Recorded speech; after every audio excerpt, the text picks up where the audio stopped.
Bismillahirrahmanirrahim. Alhamdulillahirabbil alamin wa bihi nasta'inu ala umuri dunya waddin wassalatu wassalamu ala asyrafil anbiya wal mursalin salawatullahi wa salamuhu ajma'in.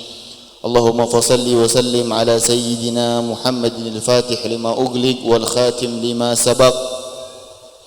Nasiril haqq bil haqq wal hadi ila siratikal mustaqim wa ala alihi wa sahbihi haqqa qadrihi wa miqdarihi al-azim. Amma ba'd. Alhamdulillah, bersyukur kepada Allah Subhanahu wa ta'ala yang masih mengizinkan kita untuk sama-sama bertahan duduk di rumahnya Allah Subhanahu wa ta'ala, dan itu bukan karena kehendak kita, melainkan itu adalah izin daripada Allah Subhanahu wa ta'ala. Sebab dari awal enggak ada yang melarang untuk kita keluar dari majelis ini. Yang mau keluar boleh, yang mau bertahan boleh. Tapi yang membuat kita bertahan pada pagi hari ini itu dengan izin Allah Subhanahu wa ta'ala. Maka bersyukur kepada Allah dengan mengucapkan Alhamdulillahi Rabbil.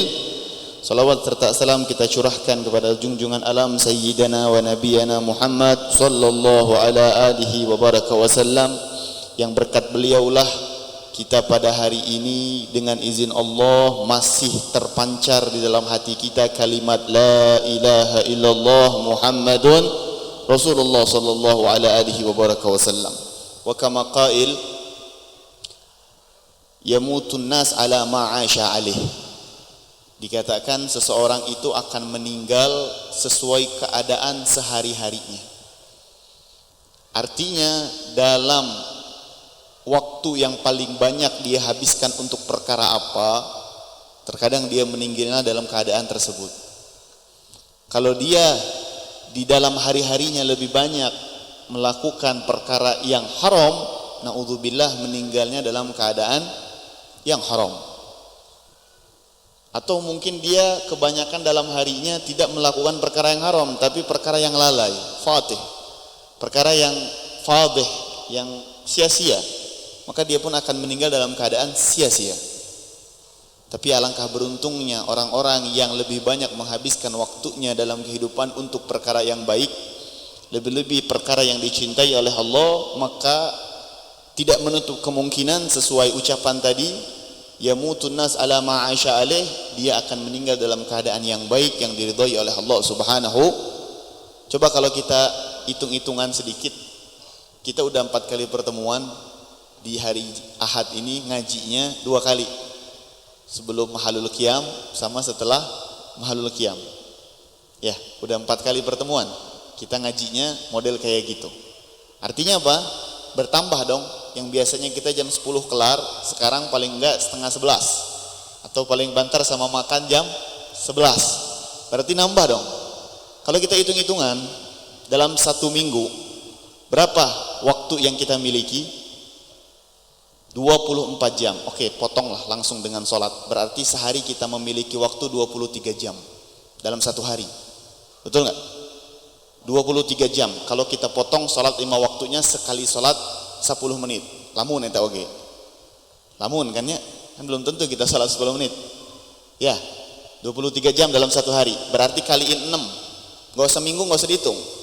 Minggu gak usah dihitung. Senin sampai Sabtu, 6 hari kan? Berarti 23 dikali 6 jumlahnya 130 berapa? 130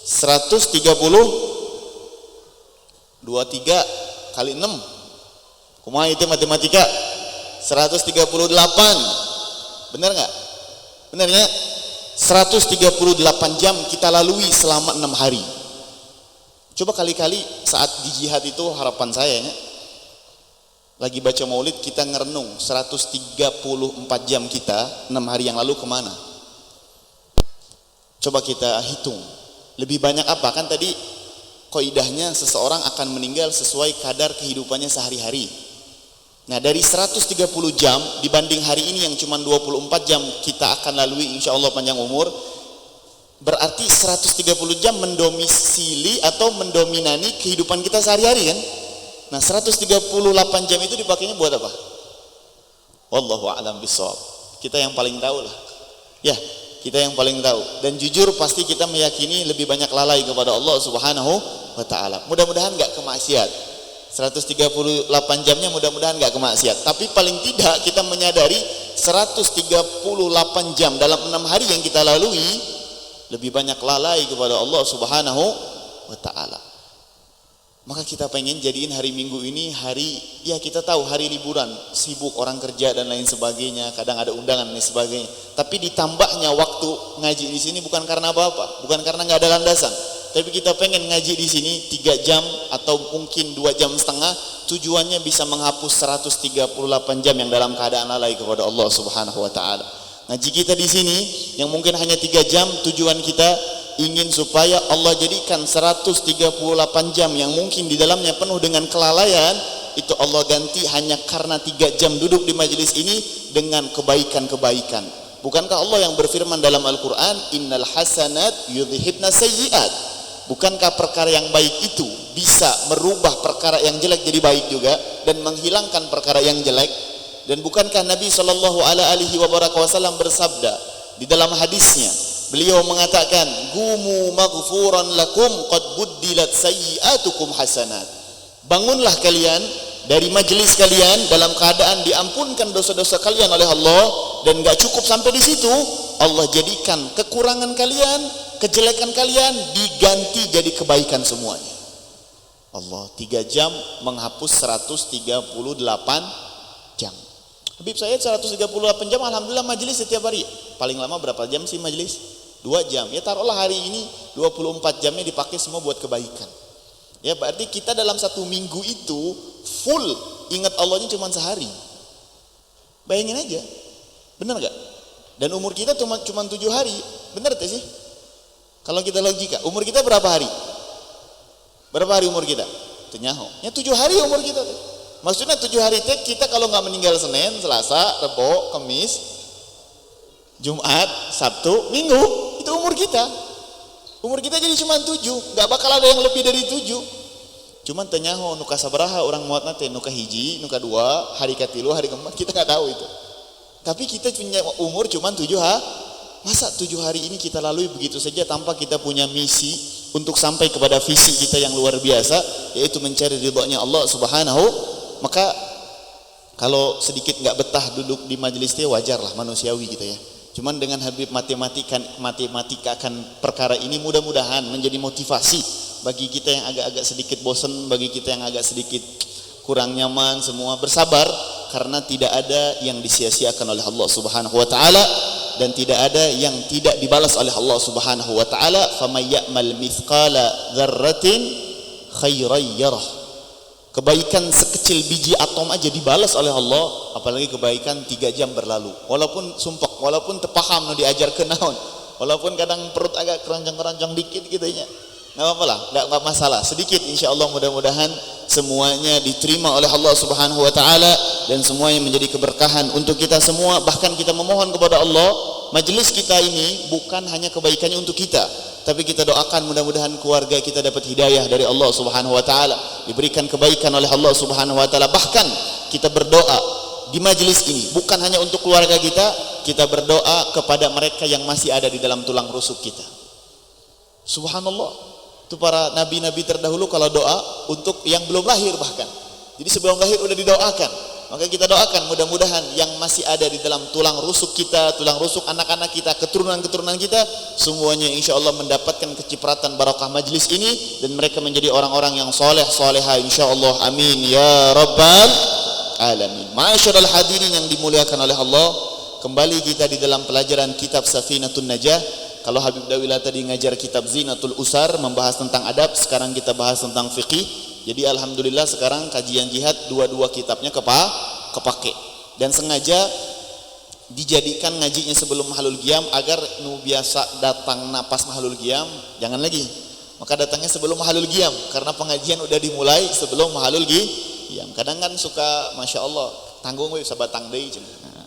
Oke lah sabatang nangke. Tanggung, kamu udah sampai depan masjid, tanggung kalau nggak dapat pahala dari awal. Bilang gitu sama nafsu. Jadi kalau nafsu nyuruh kita, tanggung sabatang deui, sebatang cabut. Bilangin sama nafsumu, wahai nafsu, tanggung kalau kamu dapat pahalanya cuma pas mahalul qiyam, ketinggalan pahala sebelum dapat mahalul qiyam. Suruh masuk, ya.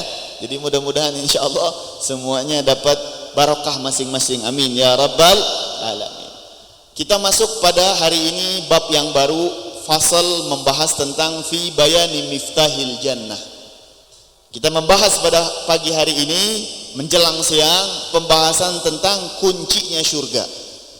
Kuncinya surga.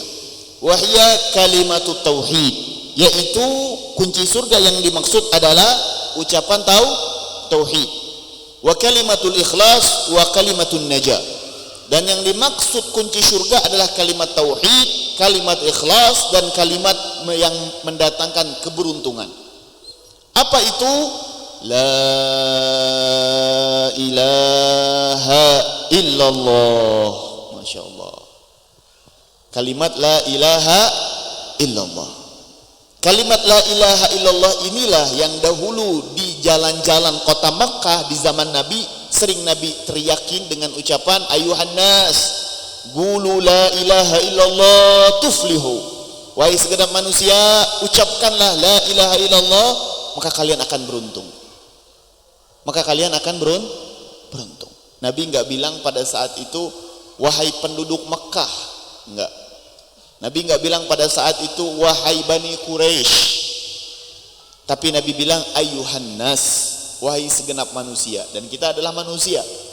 Katakanlah la ilaha illallah, maka kalian akan beruntung. Dan ucapan Nabi enggak stuck di situ selesai. Lah, sampai yaumil qiyamah.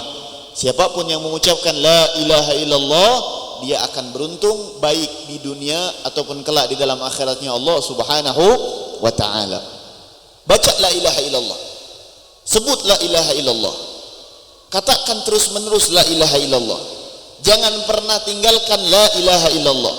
Karena kalimat la ilaha illallah adalah kalimat yang agung, kalimat yang mulia, kalimat yang dimuliakan oleh zat yang maha mulia, yaitu Allah Subhanahu wa ta'ala. Bahkan dikatakan di dalam sebuah riwayat oleh Imam Nawawi Al-Bantani di dalam kitabnya Kasyifatus Saja, beliau mengatakan man qala la ilaha illallah, barang siapa yang berkata la ilaha illallah thalatha marrat, 3 kali saja, fi yaumi, di hari itu, di hari yang dia hidup di hari itu, kanat lahu kafaratun likulli dhanbin asabahu fi dzalikal yaum. Maka kalimat la ilaha illallah 3 kali itu menjadi penggugur atas setiap dosa yang dia miliki di hari itu. Allah. Dosa kita berapa banyak? Nggak terhitung. Ya, dari bangun tidur mau ke tidur lagi dosa kita, masya Allah tabarakallah. Nastaghfirullah, jangan masya Allah tabarakallah, nanti nambah. Astaghfirullahaladzim wa natubu ilaih. Ya, banyak sekali dosa kita, tapi dosa yang begitu banyak bisa gugur hanya dengan mengucapkan la ilaha illallah 3 kali dalam sehari. Kita ngucapin la ilaha illallah berapa kali dalam sehari? Berapa kali?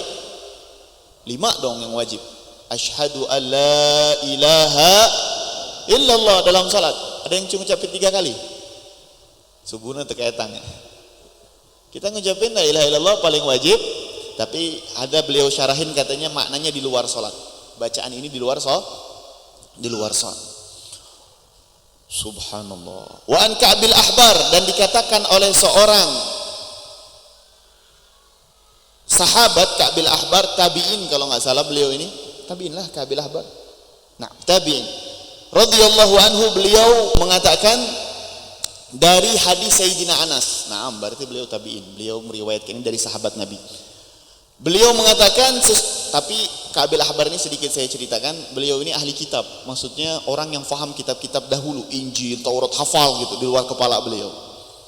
Jadi beliau banyak, makanya kita kalau baca Maulid Diba ya, Maulid Diba an Ka'bil Ahbar, ada riwayat dari Ka'bil Ahbar di dalam Maulid Diba itu, dari beliau ini, tentang ayahnya yang dahulu mengajarkan kepada beliau seluruh kitab-kitab kecuali 1 kertas disimpannya di dalam sunduk kotak kecil, nggak diajarin kepada Ka'bil Ahbar ini oleh ayahnya. Dengar ya, an Ka'bil Ahbar, ya kan, di dalam Maulid Diba tuh dia ceritain tentang ayahnya yang mengajarkan kitab-kitab terdahulu kecuali 1 lembar disimpannya di dalam kotak. Ketika falamma mata abi, ketika ayahku meninggal, fatahtuhu, aku buka tuh kotak, fa idza fihi nabiyyun akhiruz zaman, maka aku temukan di lembaran kertas yang disembunyikan oleh ayahku tentang nabi di akhir zaman. Mauliduhu bi Makkah wa hijratuhu bil Madinah. Nah, itu kita sering baca kan? Dari siapa itu riwayatnya? Dari Ka'bil Ahbar. Nah, beliau ini meriwayatkan tentang la ilaha illallah. Beliau katakan, auhallahu ta'ala ila Musa fi Taurat. Allah mewahyukan kepada Nabi Musa di dalam Taurat, laula man yaqul, Allah berkata, kalau bukan karena manusia berkata la ilaha illallah, kalau bukan karena ada manusia-manusia yang berkata la ilaha illallah, maka aku akan lemparkan neraka jahanam kepada penduduk dunia. Paham? Jadi dalam satu keterangan yang lain, kalau satu tetes api jahanam aja jatuh ke bumi, ini bumi semuanya hancur. Satu tetes aja, ini jahanam Allah pengen lemparin ke dunia. Jadi naon? Bet kita kalau tahu riwayatnya Sayyidina Abbas aja, Abu Lahab itu disiksa oleh Allah saat ini di alam barzakh hanya dengan batu kerikilnya neraka jahanam diletakin di bawah kakinya. Sering saya bahas kan? Di bawah kakinya nggak nempel, cuman di bawah tapi kepala yang mendidih. Apalagi neraka jahanam dilemparkan ke dunia. Tapi nggak Allah lakukan itu. Kenapa? Karena masih ada segelintiran orang yang mengucapkan la ilaha illallah. Kenapa Habib bilang segelintir? Ya, karena kalau kita bandingkan dengan orang yang nggak mengucapkan la ilaha illallah, mereka lebih banyak. Makanya di dalam surat Al-Baqarah juz 2, ya juz 3 bukan juz 2. Di situ dikatakan Allahu waliyul ladzina amanu yukhrijuhum minadh-dhulumati ilan nur. Ya, dikedepankan kalimat zulumat baru nur. Kata Abu Yang Maliki di dalam kitabnya, karena lebih banyak orang kafir di alam semesta ini ketimbang orang-orang yang beriman. Ya, jadi memang orang Islam itu sedikit. Orang muslim itu sedikit kalau ngukurnya sama jumlah penduduk bumi yang banyak yang non muslim. Jumlah orang Islam sekarang berapa? 2 miliar lebih, tapi jumlah Kristen di atas itu. Kalau kita ngelihat surveinya sekarang kan, dan hitung dari zaman Nabi Adam sampai nanti akhir zaman jauh lebih banyak, apalagi zaman Dajjal. Nauzubillah min dzalik, banyak orang-orang yang kufur, banyak orang-orang yang pengikut Dajjal. Nas'alullah al-afwa wal afiyah, mudah-mudahan kita diselamatkan oleh Allah Subhanahu wa taala. Ya, jadi kalimat la ilaha illallah memiliki keutamaan yang agung. Sampai-sampai Syekh Nawawi mengatakan, andai kata ku sebutkan keutamaan tentang la ilaha illallah, fadailuha la tuhsa, maka nggak bisa, kata Imam Nawawi. Kitabnya nggak muat. Ini kitab segini dikarang oleh beliau, tebal segini. Ini mencakup semua ilmu. Maksudnya dari ilmu sholat sampai ilmu haji nanti, segini beliau cakup. Tapi kalau beliau mau membeberkan makna la ilaha illallah, maka segini isinya hanya tentang keutamaan la ilaha illallah. Kebahas lain kena. Jadi kebahas lain. Maka beliau kasih pertama kali ucapannya wa fadailuha la tuhsa, kata beliau. Keutamaan la ilaha illallah saya nggak bisa bawa semua. Saya nggak bisa kasih semua, saya nggak bisa sebutkan semua karena nggak terhitung. Tapi saya sebutkan aja sebagian kecil. Minha, tadi itu 2 disebutkan oleh beliau tentang keutamaan la ilaha, ngampunin dosa hari ini, dan kasih sayangnya Allah bisa ada sampai saat ini karena banyaknya orang yang mengatakan la ilaha illallah Muhammadur Rasulullah sallallahu alaihi wasallam. Dan uniknya subhanallah, kalau kita lihat la ilaha illallah, ada berapa huruf sih di la ilaha illallah? 12 huruf. La ilaha illallah ada berapa huruf? 12 huruf. Kata sebagian ulama, kalimat la ilaha illallah itu 12 huruf karena dia berartikan 6 perkara ibadah zahir, 6 perkara ibadah batin. 6 perkara ibadah zahir, 6 perkara ibadah batin. Adapun 6 perkara ibadah zahir yaitu adalah fattaharah, bersuci, wudu, mandi, membersihkan badan daripada najis, ya, segera kalau kita terkena najis dibersihkan. Fattaharatu wassalah, yang kedua salat. Yang kedua salat. Yang ketiga zakat. Yang keempat puasa. Yang kelima haji. Yang keenam adalah jihad, melawan orang kafir harbi. Melawan orang kafir harbi, dan ini makna jihad di sini, melawan kafir harbi itu dikatakan oleh para ulama jihadul asghar. Peperangan kecil. Ajib. Para ulama bilang apa? Ngelawan orang kafir harbi itu, jadi kalau kita berangkat ke Palestina ngelawan orang Bani Israel atau ngelawan orang Yahudi, eta teh peperangan kecil. Peperangan besarnya apa? Mujahadatun nafs, ngelawan hawa nafsu sorangan. Eta jihad akbar gitu. Jihad, makanya Sayyidina Umar ketika pulang dari peperangan, beliau mengatakan raja'na min jihadil asghar ila jihadil akbar. Kami baru pulang dari perang yang kecil menuju perang yang lebih besar, melawan hawa nafsu. Sebab kalau ngelawan musuh, orangnya kelihatan enak, tebas kan. Tapi ketika menebas musuh pun kalau nggak melawan hawa nafsu yang tidak kelihatan, malah jadi nebasnya bukan karena Allah, nggak benar jadinya kan. Makanya Sayyidina Ali bin Abi Thalib ketika terkenal banyak membunuh orang-orang kafir, kemudian beliau niatnya ikhlas karena Allah, suatu hari ketika beliau sudah menjatuhkan satu orang kafir, beliau udah tinggal tusuk, orang kafir tadi ngeludahin wajahnya.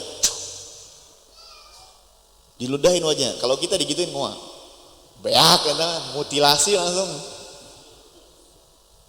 Bayangkan Sayyidina Ali bin Abi Thalib yang sangat merawat hatinya karena Nabi yang mendidik beliau tentang ilmu hati. Ketika beliau sudah mau nebas orang di depan muka beliau, jadi orang ini nyerang Sayyidina Ali dari belakang. Akhirnya sama Sayyidina Ali dilumpuhkan. Pas mau ditusuk, diludahin wajah Sayyidina Ali. Jadi lamun aina para ulama, para habaib baru diejek dikit, tong ngambek, baperan, ngerakeun Sayyidina Ali, tong gampang ambekan, tong gampang baperan, tong dikit-dikit rungsat, nama bahasa Sunda teh, tepar ruguh, langsung update status, ini orang-orang gak ada yang muhibin sama saya, entong ngerakeun Sayyidina Ali. Sayyidina Ali diludahin tuh, apa yang beliau lakukan? Dilemparin pedangnya, nggak jadi bunuh, dibebasin. Anta hur, dah kamu bebas. Wahai Imam, wahai Ali bin Abi Thalib, kenapa kamu bebaskan saya? Ya, sebelum kamu ludahin aku, niat aku bunuh kamu karena Allah. Tapi gara-gara kamu ludahin aku ada kesel, takut ngebunuh kamu bukan karena Allah. Bayangkan, padahal udah diambang. Ini banget ya. Wah, banyak. Subhanallah. Ya. Allah. Jadi jihad maknanya la ilaha illallah, yang keenam itu jihad. Tapi jihadnya ada dua makna, jihad melawan orang kafir harbi, kemudian kafir harbi itu harbi maksudnya yang memerangi. Tapi kalau kafir-kafir yang non muslim yang dilindungi negara itu nggak boleh diganggu. Itu namanya zimmi, kafir zimmi. Yang Nabi katakan man adza zimmiyan faqad adzani. Barang siapa yang mengganggu orang kafir zimmi yang dilindungi negara diganggu, maka hakikatnya dia telah menggangguku, kata baginda Nabi besar Muhammad sallallahu alaihi wasallam. Kemudian makna la ilaha illallah tadi 6 tentang ibadah zahir, 6 yang tentang ibadah batinnya. Yang pertama adalah tawakal. Tawakal. Kemudian lagi apa? Tafwid, menyerahkan diri kepada Allah. Tawakal, bergantung hanya kepada Allah. Sabar, yang 3 sabar. Yang keempat ridho, bukan ridho bin Yahya. Ridho menerima atas takdir dan ketetapan Allah Subhanahu wa taala. Wa zuhud itu artinya bukan meninggalkan dunia. Zuhud tetap dia mencari dunia yang halal, tapi dia merasa apa yang ada di hadapan Allah jauh lebih baik dari apa yang ada di hadapan orang lain. Dia lebih mempercayai, lebih yakin apa yang datang dari Allah jauh lebih baik daripada yang ada di tangan manusia. Kamu sholat duha, ngaji kesini, ngapain? Karena saya yakin pemberian dari Allah jauh lebih hebat daripada sekarang saya berbisnis ketemu sama orang, misalkan gitu. Di hari Minggu yang saya udah habiskan 6 hari saya gawe misalkan, ternyata ada dapat panggilan lagi di hari Minggu, kerja plus gitu maksudnya. Ya kerja plus, ini ada orderan baru nih di hari Minggu, kamu ketemu ya sama saya. Zuhud artinya bukan nggak mau yang halal itu, nggak. Karena saya udah jadiin hari Minggu saya untuk ngaji doang. Karena saya lebih yakin yang datang dari Allah, pemberian dari Allah jauh lebih baik dari apa yang akan saya dapati dari pertemuan saya itu. Ada zuhud. Itu namanya wa zuhud fil galab. sifat zuhud ini di dalam nggak bisa diungkapkan. Jadi ini amal hati. Kemudian wa taubah, yang terakhir taubah. Kenapa Habib artikan ini semua?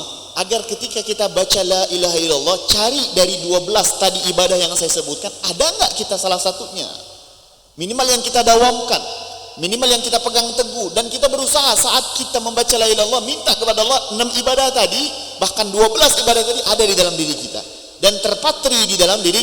Jadi jangan bilang la ilaha illallah tapi khayal, kemana-mana pikiran. Enggak, tahqiq, minta pembenaran dari Allah, minta kebenaran dari Allah untuk 12 ibadah tadi ada di dalam hati kita. Sebab kalau sudah 12 ibadah ini ada di dalam diri kita, maka kita insya Allah akan menjadi orang-orang pilihan Allah, orang-orang yang dikategorikan siddiqin, yang dikatakan dalam Al-Quran, wa ma yuti'illaha war rasul fa ulaika alladzina an'ama Allahu alaihim minan nabiyyin wasiddiqin. Siddiq derajatnya kedua setelah nabi, posisinya kedua setelah nabi. Makanya kalau kita membaca cerita-cerita orang-orang soleh,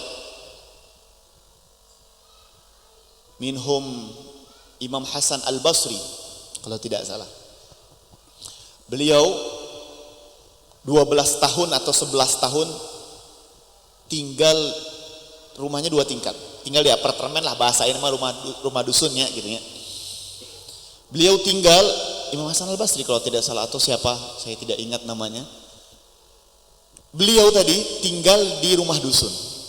Di rumah dusun, subhanallah, di atas beliau orang Yahudi.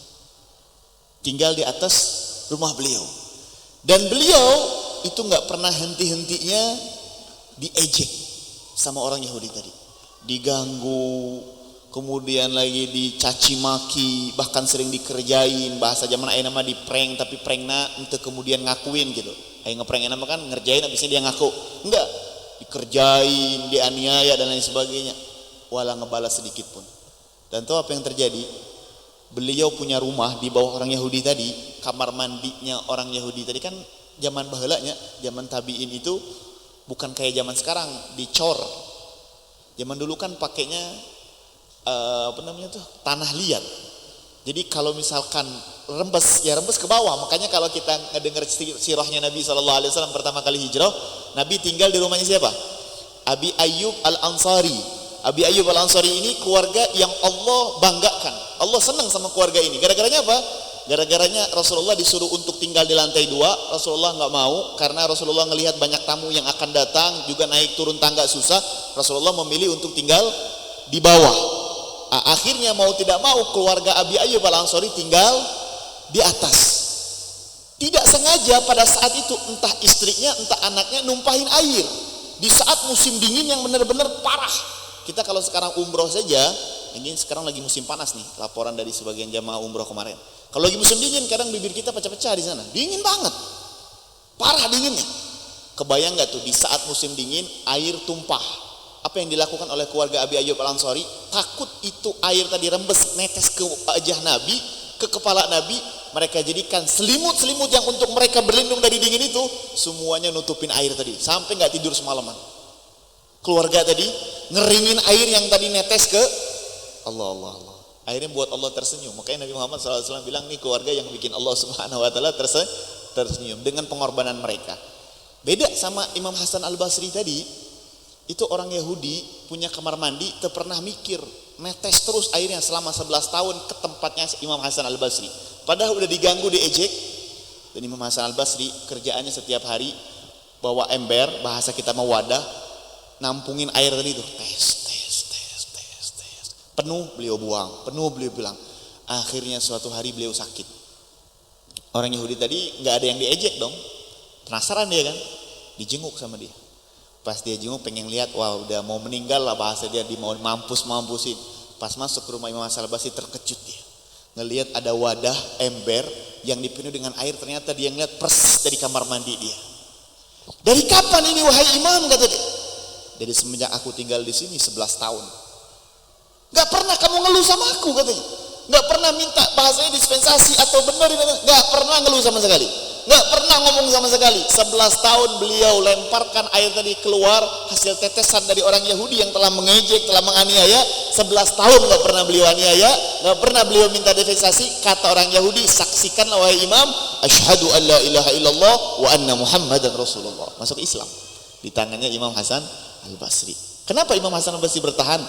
La ilaha illallah terpancar dalam hatinya. Salatnya bagus, puasanya bagus, zakatnya bagus, juga tafwidnya bagus, tawakalnya tinggi, sabarnya udah wah menurang beak kata. Ya.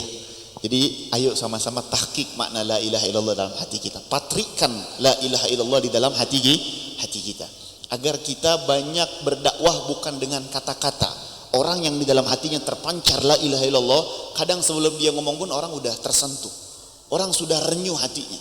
Bukankah kalau kita melihat Habib Umar bin Hafid itu, jangankan ceramah, baru duduk aja udah beda rasanya. Dia duduk aja udah dakwah sama kita. Jadi dakwah nggak harus dengan kata-kata. Bahkan orang yang dalam hatinya terpancar la ilaha illallah, dia lebih banyak diem dakwahnya ketimbang ngomong. Dan kalau kita ngelihat Habib Ali bin Muhammad bin Husain Al-Habsyi itu, sebelum ngomong aja baru la ilaha illallah, ratusan orang udah nangis, udah taubat semua kepada Allah Subhanahu. Kenapa? Karena mereka setiap harinya yuhaggi, benar-benar mereka menyibukkan diri mereka tentang kekurangan diri sendiri. Poinnya itu loh. Poinnya kalau mau la ilaha illallah terpancar dalam diri kita, poinnya ayo sibukkan dirimu kepada dirimu. Lihat kekuranganmu, takhalli anil muhlikat. Lepaskan dirimu dari hal-hal yang menghancurkan. Dari tadi lawannya daripada tawakal berarti dia ngerasa tidak percaya kepada Allah, tidak bergantung kepada Allah, bergantungnya hanya kepada pekerjaan, bergantungnya kepada kekuatan dia. Ayo lawan itu. Kemudian lagi tafwid, kemudian lagi lawannya tafwid, dia tidak menyerahkan diri kepada Allah, dia menyerahkan urusan dia kepada sebab-sebab yang mana sebab itu datang dari Allah. Pokoknya penyakit hati yang ada dalam diri kita sibukkan mencari itu. Kita sibukkan taubat kepada Allah di dalam diri kita. Setelah itu at-tahalli, kita hiasi diri kita dengan perkara-perkara yang indah yang datang daripada Allah Subhanahu wa taala. Mudah-mudahan insyaallah hati kita terpatri la ilaha illallah, hati kita terus disinari la ilaha illallah, dan mudah-mudahan la ilaha illallah selalu ada di dalam hati kita, dan mudah-mudahan kita meninggal dalam kalimat la ilaha illallah Muhammadur Rasulullah sallallahu alaihi wa barakatuh wasallam. Walhamdulillahi rabbil alamin wallahu a'lam bissawab.